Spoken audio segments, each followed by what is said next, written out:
What's up, Brawlers? Welcome to the Winter Championship 1v1's post-show. I'm PJ, joined by my two great friends, Flambeau and Slow-Mo, and we're going to be recapping some of the highlights and lowlights if you're a fan of some of the players that did not make the podium of this weekend of esports, as we look not only to what this weekend holds, but what the next one will as well. How are you doing right now? We'll start with you, Flambeau. I'm doing great, man. This weekend was fantastic. We all had the question, what's the game gonna look like after a nice little off-season, few months of just people playing community tournaments, trying to figure out what the meta's gonna be. Qatar is looking in a pretty happy spot, and we got our answer. And so I'm pretty happy with that. What about you, Slow-Mo? That's good. It's good. I'm rested this morning. It was a good weekend. I'm ready to dig into some of these highlights and kind of just go down memory lane of what we went through this weekend, and looking forward to it. Yeah, and this is a great time for a lot of the viewers at home to not only get a recap on esports, but also find out what's going on in Brawlhalla, as well as finish out your reward track. So, there's been rewards all weekend long, whether you're watching the twitch.tv/Brawlhalla, Pro Brawlhalla, or any of the partnered creators that had the drops activated as well. It's a great time to get that awesome Shell skin, and we'll be talking about Shell, I'm sure, later on as we go to South America. But we will be going in order of the tournaments, and in case you missed Fridays is our Southeast Asia and Middle East days. We have some highlights for Southeast Asia to show you. And as the lower third said, congratulations to Keith for becoming your Southeast Asia Winter Champion. Really cool to do that. And I got a little friendship with Keith going, man. He picked Thor this week and won on Thor, and he's like, oh, yeah, I did that to draw you out. So it's always cool to see Keith, representing the Thor for us. All right, we're going to take a look here at some of these highlights from his run. This is from the Middle East bracket, actually. This is Comer there. Okay, yeah, there we go. There's the Keith. I was expecting. Sandwick. There we go. I mean, always love a good Metal Blade usage on VV, man. Yeah. I mean, Mega Man just so sick. Mega Man's definitely getting some popularity through the other regions, it seems, after Bloom Boy's been kind of making his push on Mega Man. We're seeing it pop up a little more. I'm seeing it more in the queue when I play ranked, things like that. So definitely getting some Mega Man love here lately. It's actually crazy because I think Vivi's one of the coolest characters in the game, but the Mega Man skin's are hard to fight. I can't blame anyone that picks it over her, but I mean, just great blasters usage all around. This is that Thor you were talking about. Classic hammer stomps there. You can't go wrong with that. No. Huge force off of that move, and here we go picking him up, finish him off with a Sayer there, and just clean gameplay all day long from Keith the Poo Poo. Another gold medal under his belt. Yeah, he's clearly the best in Southeast Asia right now. I think we're very easily going to see him potentially do a golden road of Southeast Asia, unless he keeps playing those terrible picks like that Thor, and I'm just kidding. Thor very pickable right now. A lot of players are saying that. We're going to be seeing Keith being your kind of best representative of it, but also playing the Mega Man as well. We'll see some more Thor highlights here. And it's so nice to see him blossom into a real Thor player. Yeah. He didn't use a skin when I first told him to. It was level 4. Now he's one of his best legends, so it's awesome to see. We had La Plum, shout out Thailand, making it into the winners finals, was unable to find their rematch as they fall to Sire 3-1 in elimination side semifinals. Sejaru makes a return into the top 4. Shout out to Sejaru. And I love Southeast Asia. I'm Southeast Asian myself, so I always got to give love to my people. Sire actually resetting the bracket there 3-1, and then Keith was able to close it out 3-0. That Sejaru versus that Sejaru set was so close. It was coming down 3-2. Was definitely a fun one to watch.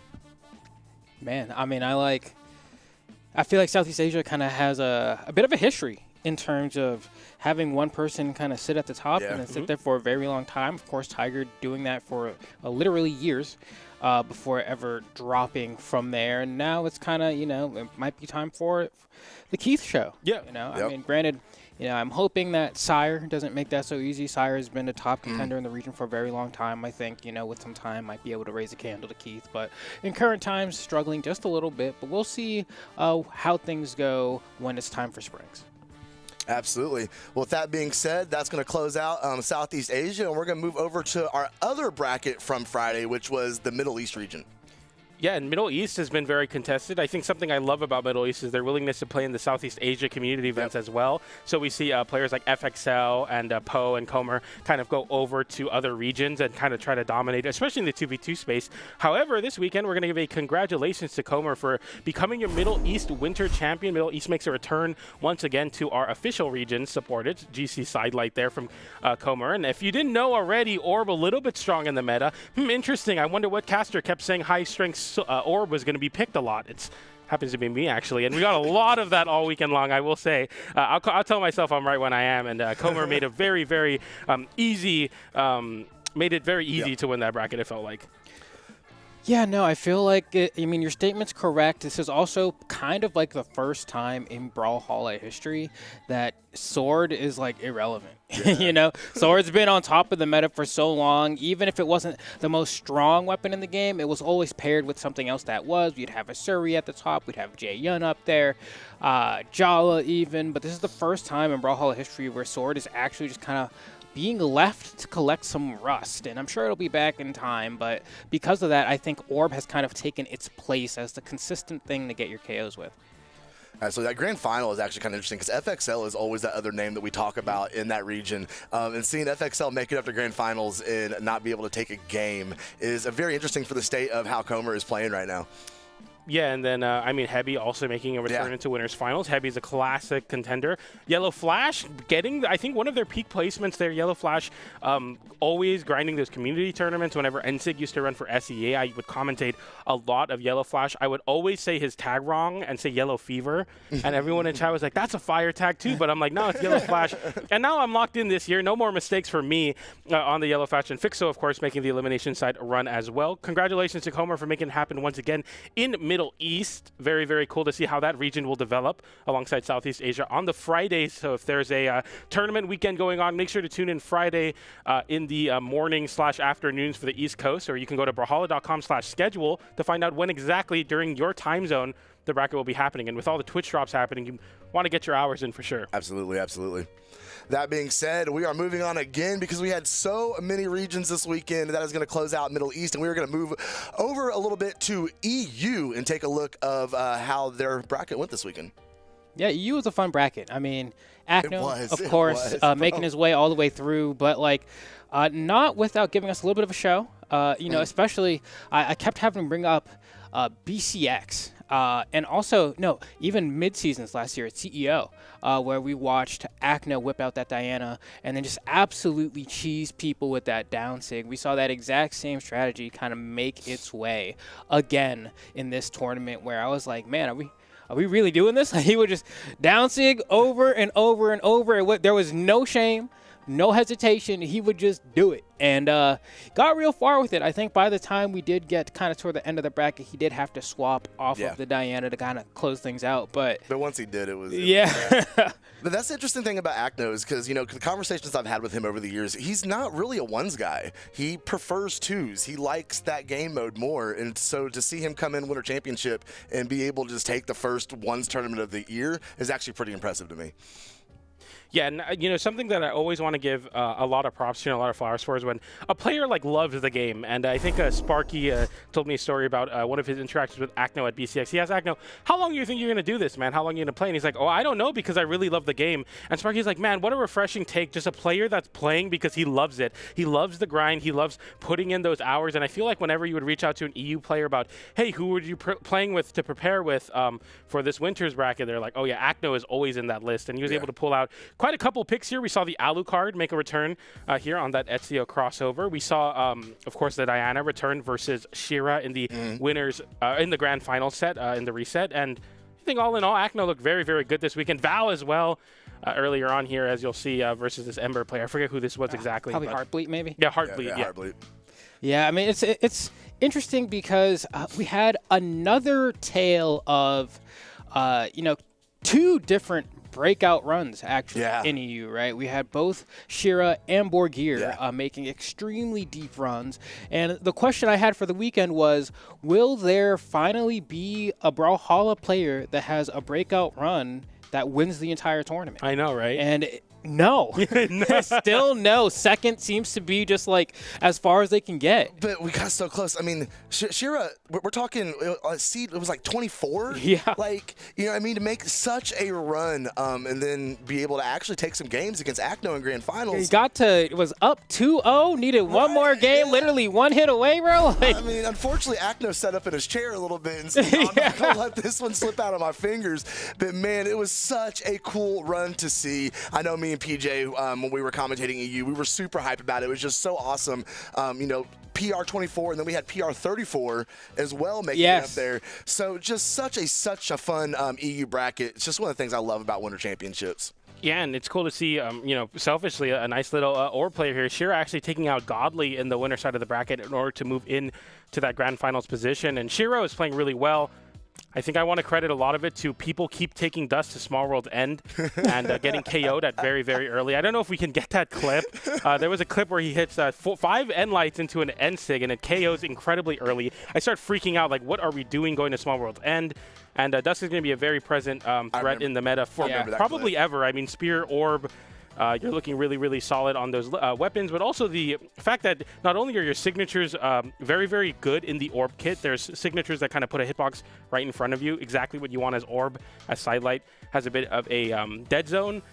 They KO incredibly early. You have a lot of strengths. You're able to build a lot of damage on Dusk, and the signature kit's also very tricky. There's half of the kits are just easy plug and play, and the other half are very, very niche, good at covering very, very specific options, catching dashes, catching people below the wall. And we'll see an extended bracket here.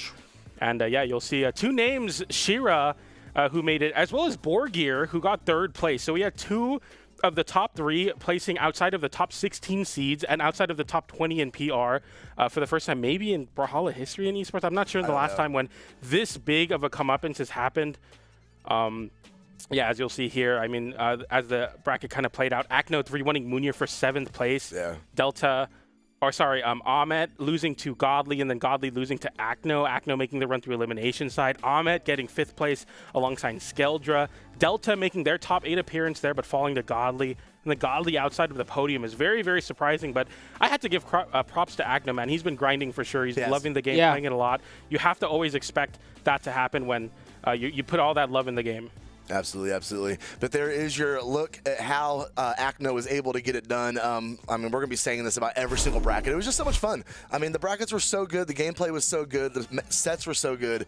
And that is the run for Akno to be your winter champion for EU.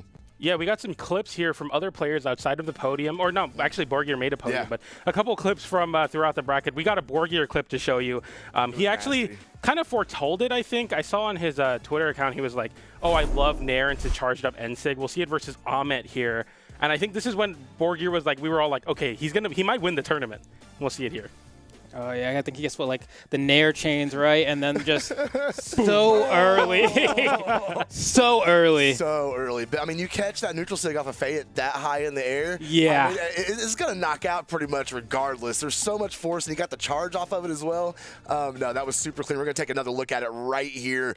You see, look at Matt. You can see the damage. He's just now in yellow. This is like his 3rd hit. Right. We're going to take away a little bit of that with the Nairs, but then literally he was an orange, bro, blasted through the top blast zone. That was a nasty, nasty stock.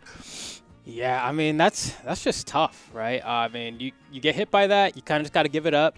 It was a bad dodge, right? Like, if you had you dodged away, you know, you might have gotten out of harm's way there.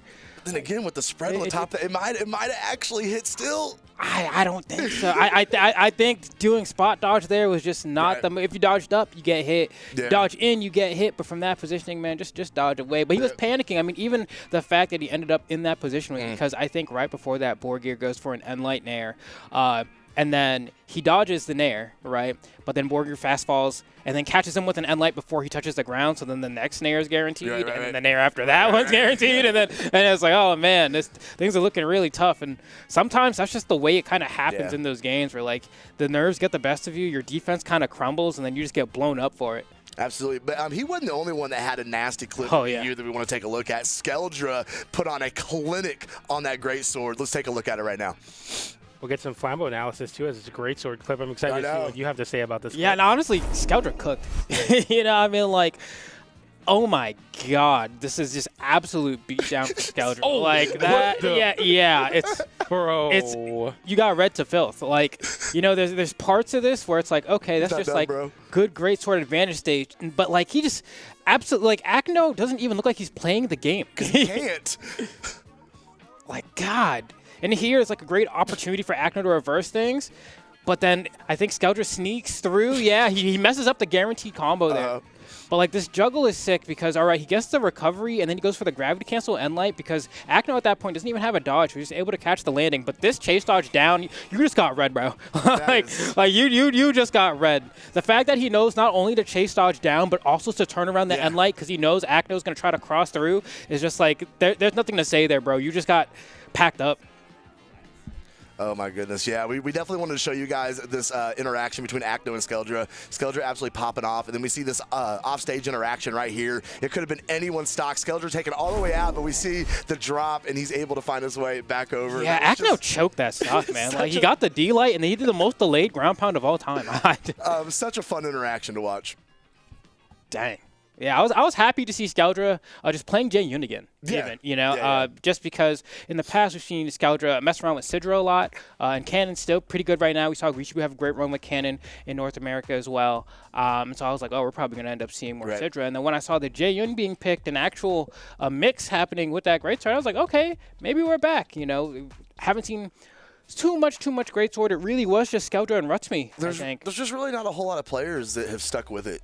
I mean, we had Moni, I guess. Right, yeah. We had a time where we had Hughes and other players that were rocking. Right, Flambeau. I mean, we cannot forget about Flambeau. Listen, man, Orb is calling my name these days. Yeah, I do. I don't know, man. I keep telling people. Great sword is buns.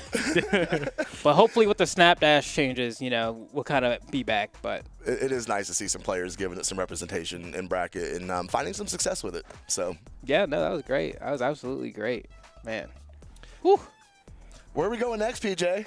We're going south of the equator to South America, man. Awesome. You are our tour guide today. Yeah, I'm happy to take us on this wonderful plane ride. No delays here. There's no snow in Atlanta, thankfully, as we make our trip south of the equator. If you look to your left, you'll see the Chrysler Redeemer statue. We're in South America now. Kaina will be getting the highlights first as he gets second place, placing again on the Taros pick you know and love.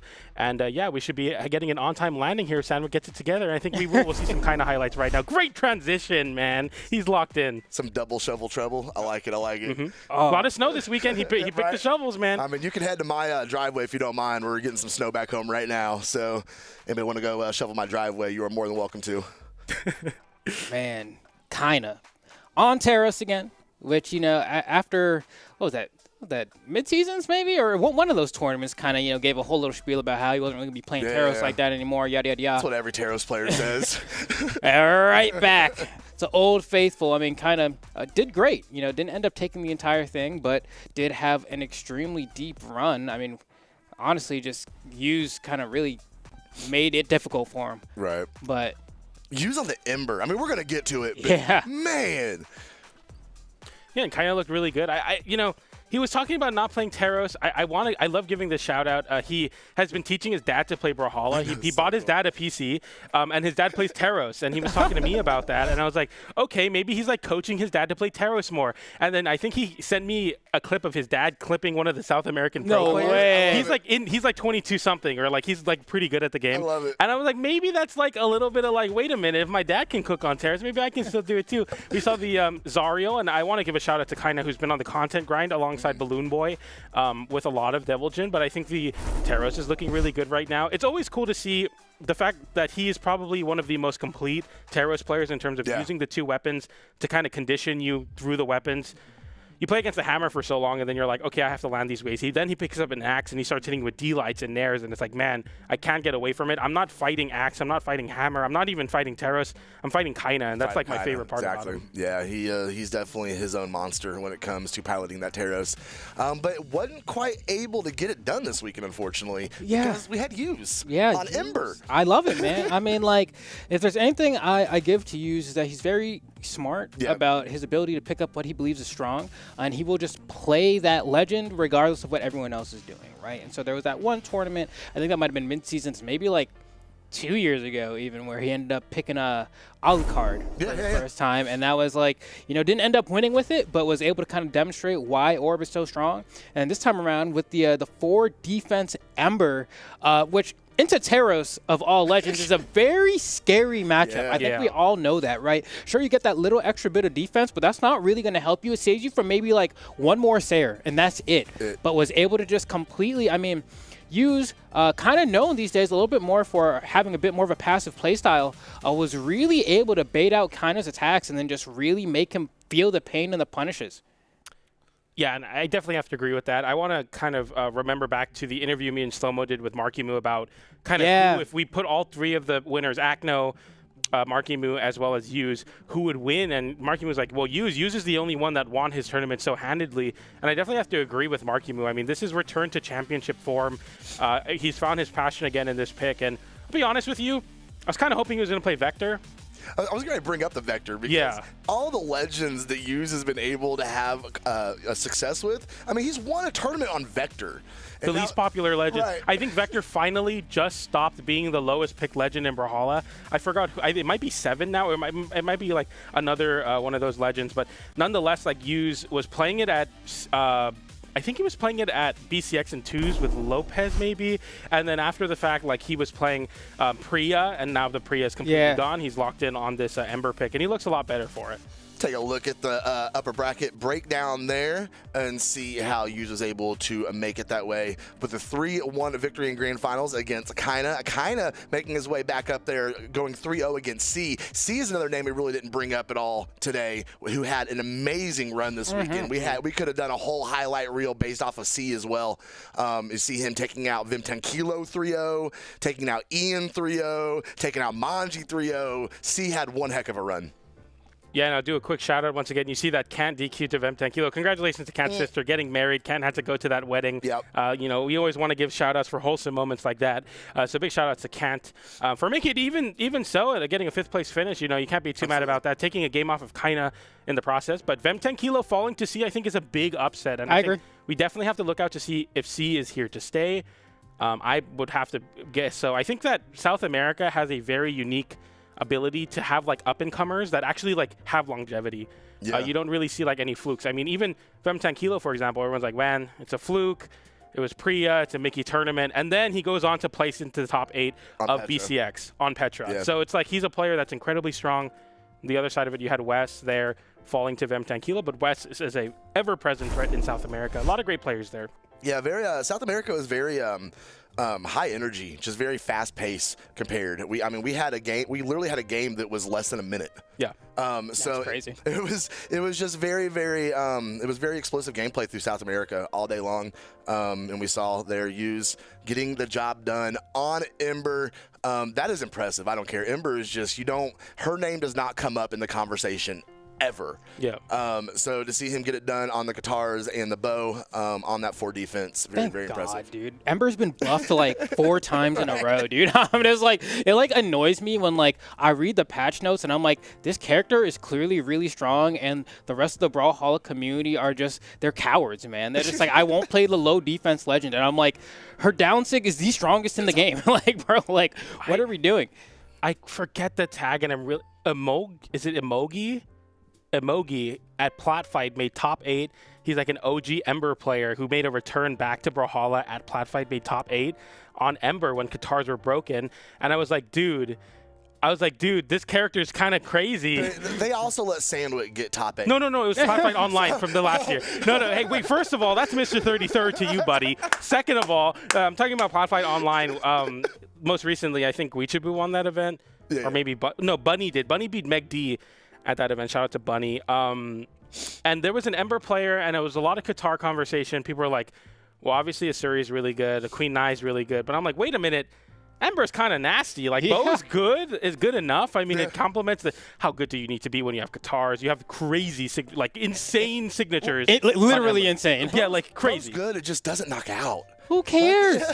You see Ember, Bo, and Sig. Ember, Bo, every Sig that Ember has makes up for the fact that Bo doesn't KO. And she racks up damage for free. She has Qatars. Like, anyone who's struggling, like, I mean, we saw how many, like, we watched Flower play, right? It was playing Yumiko, and we have to, like, fish for Bo Nair over and over, and it worked just fine. You know what I'm saying?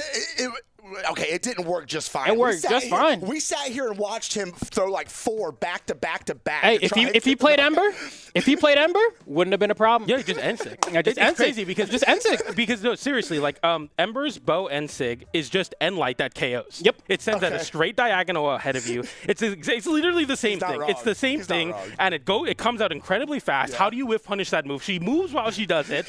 It's a disjointed hitbox. It beats out weapon tosses. It's such a crazy move. It happens so quickly too, and yeah, I think Ember's very pickable.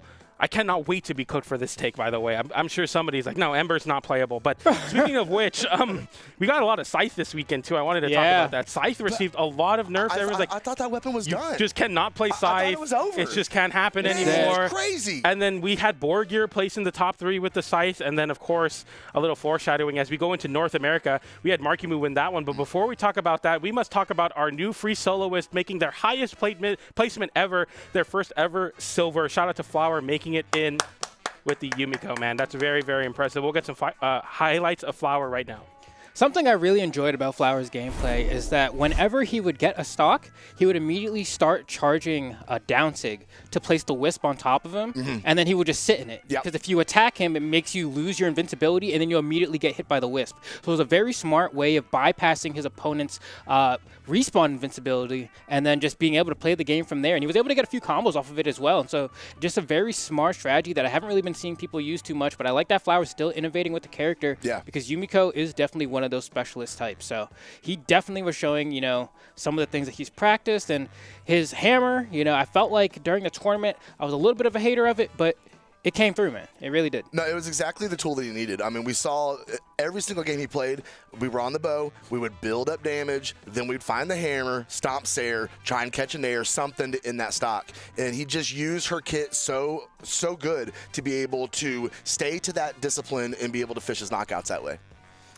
Yeah, I do want to note a very interesting storyline about Flower. In his quest to make the highest placement he ever has at an official event, he also beat some of his bracket demons, beating Guichibu twice, somebody that he came into the weekend with a 2-8 winning record. Knocked him down to elimination. Knocked him into elimination, got the double KO in the elimination side, and was able to make that scoreline 4-8 now, so a 50% win rate for Flower in that sense. And then on the other side of it, you have a win over Balloon Boy in the elimination side finals. Didn't expect that. Very impressive. But as impressive as that may have been. Yeah, you want to talk about head-to-head records, bro. Yeah, Markimu is now officially 10-0 over Flower in lifetime because Markimu is our winter champion, PR #1, Mordex maxing. Man, let me set the stage here, all right? Because I got to explain this. So we had, in the past iteration of North America Brawlhalla, we had a Mordex player facing down a Blasters player, right? Yes. Then we see Sandstorm leave the game. He's retired. He's like, okay, I'm going to be moving forward into my future ventures. And we're like, and then Scythe gets nerfed. And it's just all bad. And it's like, what is going on? Mordex is on fraud watch. Is Mordex ever going to return to the top? Then Markimu comes in, picks the Mordex, and completely dominates North America. I know he's being very modest. Flower had very, very close chances to win some of those games, especially the winners finals when it was a game 5. But, dude, he made Mordex look OP. Like, I haven't seen that in a while where he's just completely dominating people. Shout out to Markimu, man. The return of Mordex in North America. And he's a world champion for a reason. I think he showed that here. We'll see some highlights, I'm sure. Yeah, one thing that, I do have to point out is, while he did win with Mordex, he was bodying everyone with the gauntlets. Okay, thank you, Flambeau. He was scooping them with Nair off the stage and getting every edge guard. He could have done that with Val. He could have done that with Akuma. It was bad, man. His offstage gameplay was godlike. Gauntlet players are privileged. I don't care. I agree. I'll say it 1,000 times. I will stand on all 10 toes. Gauntlets are privileged, and we saw a lot of really good play from that. Though we see the Scythe though offstage right now being taken down there with the dare, tossed down to the bottom. Just some good flashy gameplay from Markimu all day long. Man, that was tough, bro. Send Flower off stage. Flower tried to come back, and he would just tuck him in, man. And another opportunity, right? Comes off stage, you're done. Just like that. Markimu so consistent with the edge guards. There was just a certain point where we were just kind of screaming on the mic, stop going off stage against Markimu. You're not going to get back. And he didn't.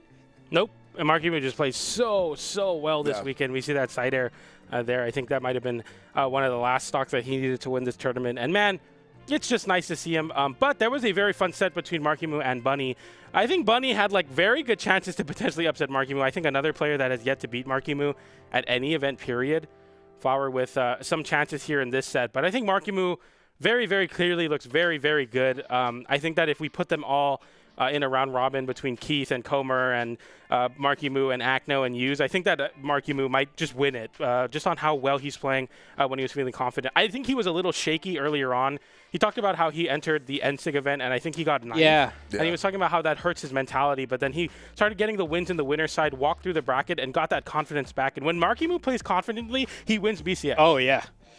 Yeah, no, I mean, BCX Grand Final still rings in my head, like, loud and clear. Like, that's some of the best Brawlhalla we have ever seen. I mean, Balloon Boy and Markimu being the new classic, as I like to call it, right? It's our current Naruto versus Sasuke or Goku versus Vegeta, whatever you want to call it for all the leaves. But, like, it is definitely, like, if I see those two going up against each other, I'm always tuning in. Yes. And, you know, every VOD, I'm watching that VOD. And that's just kind of how exciting it is when those two go up against each other. They don't really camp at all. So for the fans of Brawlhalla that like to see people scrap, they're always scrapping. And Balloon Boy has, like, crazy spacing with those blasters. It's always so fun to watch. But Marky is just the way that he exercises his punish game, man. It's just, you feel suffocated for his opponent just watching him. He stays so close. He waits. He does the perfect execution. And even getting away from Markimu is like, damn, you really had to play defense perfectly there because he does not give it up easy. Not at all. Not at all. Yeah, I mean, just all around looking really, really good. I love to watch Markimu succeed, man. He won BCX, and he's on form to potentially do that again. We could see another back-to-back champion here as we get farther and farther into the year. I'm sure we'll see Markimu continue to blossom into an even better and more dominant player in North America. But we got to bring him down to earth a little bit. We got a clip to show you of Bunny hitting something nasty on Markimu. This is when me and Slow Motion thought Bunny really seriously had a chance to win this. I mean, this one was just so clean. Oh, God. Oof. I don't even think that was the full clip, honestly. No, I mean, the interesting part is this is the clip that we the Brawlhalla socials posted, but this entire set is one that you should watch. Like, it's just very, very fun, very, very entertaining, kind of animal style Brawlhalla as they like to talk about it, and it's exactly what you saw, just complete. No, my God! Right there. Whoa! That's it right there. Bruh. Yeah, that neutral sig into Sarah was absolutely it's the weapon throw for me, bro. It's the weapon throw. This is such a cool interaction. It's just like, because Bunny, I arguably say when she's playing at her best, has an offstage game that rivals Markimu. Like, it's actually that good when she's locked in. Where her biggest struggle is actually consistency. But look at this angle. Oh. Boom. And then catches the neutral sig. Dodges down, straight into the Sair. Bye-bye. Light yellow. That was the game, too, bro. That was the last stock for Markimu that game. Now, granted, it was the only game she took against him that set. Yeah. But she did it in a nasty way. Yeah, I think that game number 3, where it was 1-1, Bunny had like a 50 to 80 damage lead, and then threw her axe away because she wanted gauntlets again, and then did a D-Light unarmed, and Markimu just GC D-Light recovered it on gauntlets. But Bunny looks really good. I think Bunny getting a big confidence boost after winning Plat Fight in the offseason over McD, getting their first ever gold medal, and just continuing to show that it does work to be a community tournament grinder, grinding the rank ladder. I'm watching Bunny put in 13-hour streams, talking about how I just keep playing. I don't know, so I really want to give a big shout out to Bunny. She's been doing a great thing, and I'm sure all the Bunny fans out there, the very many of them, can look up to or look forward to seeing Bunny continue to do successful. I think we're going to see a lot of Bunny top 8s, and I hope to see a Bunny podium placement pretty soon here. It'll happen. It'll happen one day. She is way too talented to not make that happen again. No, I agree. It's a question of consistency. Can she figure out kind of how to bring her autopilot up to the next level where she's not losing to some of the names that she ends up losing to and really only starts struggling against some of the bigger contenders in North America? Only time will tell. But I've seen across various games and even Brawlhalla, a lot of players kind of get stuck a little bit in that rut where they're they're trying to break into the upper echelon. They have a tournament here, they have a tournament there, but they can never like consistently exist there. And I'm hoping that's not a situation that happens for Bunny. She's been decently consistently enough, but then I think of players in the past like I'm Llama, who like has a good run here and there but couldn't consistently do it. Zinker, for example, another one who would pop into a top 8 time and time again, but like could never ever really make the full run. I want to see her do it. One day, we'll see it.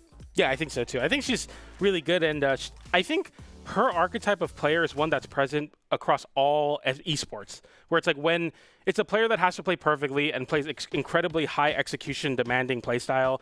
You talked about it, and her speccing into edge guarding is very important because edge guarding, especially on Rayman, is exactly what you're playing into, but you have to play almost perfectly as when you're relying on a strategy like that, taking those chip hits, losing neutral consistently, makes it very difficult to get those edge guard sequences going. But I think Bunny is our example of Brawlhalla of if in a hypothetical situation, if we had aliens come and we had to send a player, I might just send Bunny in to defend the world, because Bunny just brings a level of Brawlhalla that you just are not ready for. I think Bunny very easily makes it through the bracket versus lesser names because of that. And she's somebody that I always talk to her about, like, you are very impressive, but it's just so incredibly execution heavy, incredibly execution demanding. Yeah. I mean, I think I'm happily going to call her the robot of North America. That's a robot-style play style where you just are a robot, you play perfectly, you play heartless, soulless, you steal stocks away, you edgeguard people. If we can see her continue to do well, I think it'll be pretty cool. But we'll be checking out the final standings here of North America as we get a look around the bracket here. So you see Markimu 3-1 over Bunny. Guichibu losing to Flower. That was a big upset technically because Guichibu always beats out Flower. Balloon Boy and Anime. Anime making a return there. Yeah. Rise over Rutsme. We got to put some respect on Rise because Rise has been consistently doing it not only in 2v2 space but also in the 1v1 space. You see Draggy make a return, eliminating Meg D, I believe at 13th or 17th place, making it in through the elimination side, as well as you'll see Bunny do the same in the top 8 of things there. Yeah, no, I mean, definitely a great showing from Rise. Want to throw that out there. Rutsme as well, just because, you know, we had Rutsme break into top 8 for the first time, in a long time, a few tournaments ago, and then it was kind of a question of like, is this ever going to happen again? And it did. You know, it did. I think that might have been the same tournament that the what's the name of that player, the Magyar player? Seikuse. Yeah, I think that might have been the same tournament. But Rutsme back on top, so. I remember that one because I was on side stream and Sandwick queued 6 great sword sets in a row. It was like jumping between Moneyhalla, Seikuse, and Rutsme. Sandwick would never. And I was like, man, this is awesome because they just kept 3-0ing people. And I'm like, this is the craziest thing I've ever seen. And, you know, I was able to kind of connect with Rutsme. I drafted him in my fantasy draft for BCX. Shout out to Flaming MBL. And, he's a really great guy. He's very positive, and he, like every other young competitor, has those like doubts about himself, but really felt like he was able to show up in a big way at BCX, which kind of remotivated him. And that's what I love about Brawlhalla. No matter what you feel, once you get yourself to another tournament, another LAN, see your friends perform well or do something, and you're like, wait a minute, this is what I love, and this is what it's all about. And I want to give a shout out to Rutsme for sure. Yeah, no, Rutsme, I'm here to John for him. Snapdash absolutely robbed my man. He would have made it all the way to the end. Grand Finals, #1, beating Markimu. If Snapdash did not exist in the way that it currently did, too many combos were robbed from him. But in a patch in the near future, Rutsme might be the #1 in North America. He's very lucky to have an advocate like you, bro. You need him. You need him. Someone has to spit the truth. I'll do it. Rutsme, I'm here for you, man. The next one, you got it. You got it. The Mako, the shark looking so good. You know, I got to believe it. You know, I see the thank you. I see you, bro. No, you earned it. But next time, you will have your day. You will have your day. Yeah, and that speaking of which, that's going to do it us for our day here at the Winter Championship Singles. We're going to be moving into what next week will look like at the Winter Doubles Championship. Get signed up, guys. Just go sign up. We don't need to say anything else. It's twos. Get your friend. Go over to Challenger Mode. Get signed up right now. We're going to start with Southeast Asia Friday morning. Do not miss out. Please, please. Yeah, Doubles is always fire. And definitely going to be, you know, maybe potentially one of your last chances to really experience the meta as it is. Because, I mean, if those dex changes graduate, we're going to have a really shaken up meta. So definitely get your last hurrah in before things really shake up. Oh, wait, you're telling me that we might not see only Olgrim and Teros in all of 2v2s? Is that what you're saying? Is this the end? The dex changes could be very interesting, actually. Yeah. Because if you think about the decks on Olgrim and Teros, one of the 2 legends, especially in like EU and regions like that we see a lot in 2s. Are you going to pick that legend if you're losing your weapon every 15 seconds when you get hit? I mean, just don't get hit, right? You just got to play clear Brawlhalla. Yeah, you did it. You did it. Don't get hit, man. I don't know. I just think it's a very exciting for the future of the meta of Brawlhalla. I am so excited to see what these players, how their styles are going to change, what they're going to fall back on, what the new strat's going to be. I think a lot is going to change and evolve this year in Brawlhalla esports. And I am very excited. Very, very exciting time to be a Brawlhalla player. No, I think that's perfectly well said. about that time where, you know, things have really shaken up the meta. Doubles championship is always a great time. I'm sure people are excited to see who's going to come out on top, similarly to the way we did this weekend. But in the doubles landscape, because, you know, personally for me, you know, I always was a fan of kind of watching Grichibu do the thing with Queen 9 twos, and I'm sure that'll still be really potent. But then, like, similarly with the deck changes, are we going to be picking Queen 9 like that? Right. Like, you know, it's like, I don't know. But Things are definitely going to change. But we don't just have 2v2s coming up this weekend. We also have a whole schedule of community events in SIG, Galaxy Cup, Brawl League, SIB, and Estasal. We also have some R-Style down there at the bottom. Looks like Brawl League is still doing their Legend Locks, which is really cool. Bunch of South America, EU, and North America R-Style Kung Fu tournament coming up. So no matter what region you are, no matter what your game style is, lock in on one of these and support your community events. Yeah, you'll see that there 2 NA 2v2 brackets there with Polaris and Vanguard in NSIG. And yeah, there's going to be some great tournaments, 2v2s, 1v1s, and of course R-Style as we prepare for some Eternal Sports to make a roundabout. I think Dea is getting everything ready for us there. But we'll talk more about that next weekend as we have 3v3s right around the corner. But yeah, that is very exciting. There's a lot of places to get competition. And the best place to find out about it is the new esports tab on the main menu on Brawlhalla. When you open Brawlhalla in the bottom right, there's a nice yellow tab that says esports. And speaking of esports, here is not only a great way to get an awesome side skin that you might feel like you miss out on because this is going to go down as a classic. You also get a cool avatar, but this is also the most optimal way to buy Mammoth coins. And you know Brawlhalla is always cooking in the background. You know there's going to be some crazy stuff throughout the year that gets revealed, and you're going to want to look your best while doing it, and you need those Mammoth coins to do so. Make sure to purchase this if you are a person that likes cosmetics or just likes helping out esports in general. This will help support esports and all that Brawlhalla does, whether it's the official events or the Brawlhalla Community Tournament initiative. There's a lot of great reasons to purchase, but my favorite reason is it's the best way to get Mammoth coins. I mean, the pack is less than $10 and you get 300 Mammoth coins on top of the skins. It literally is just a cheat code for putting some Mammoth coins in your account. So head over to Steam, get that pack, and enjoy.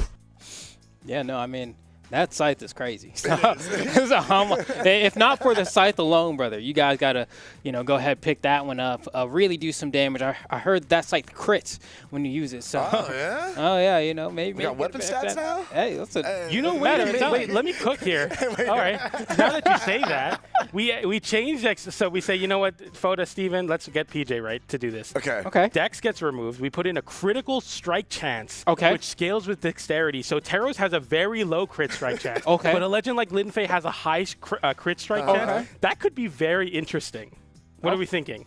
More RNG in a platform fighter. That's what everyone likes, right? They love it. Yeah, like weapon spawns RNG, and then you get critical strike RNG as well. Dude, I'm cooking for sure. I don't know why we never thought of that. Now that you bring it up, I mean, as long as the stop sign has a high crit rate, I don't care. Yeah. And well, okay, let's not get into that. People would be very, very mad if Brawlhalla was to do that. But yeah, nonetheless, it's going to be very exciting to see all those changes get graduated. But as we are in the current meta right now, 2v2s right around the corner, community events to be played.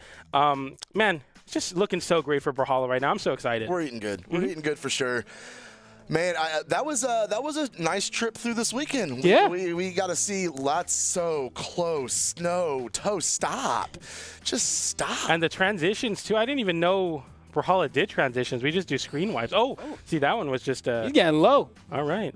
How low can he go? All the way to the float? No, he's getting down there. All right. Well, yeah. He's going down the peg every time. I forgot what I was saying. Well. Goodbye. I guess we're out of here.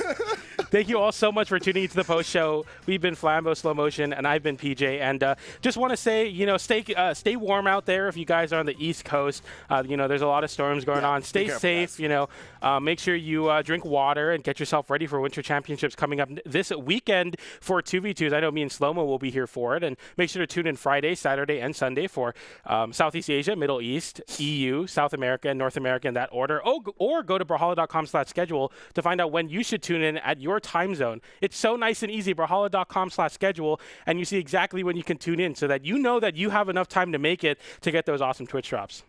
Yeah, no, that sounds perfect. Is there anything you want to say to people before we get on out of here? Thank you for hanging out with us all weekend long. I hope everybody got their drops and had some amazing Brawlhalla action. We will be back on Friday with Southeast Asia and Middle East. We'll see you guys then.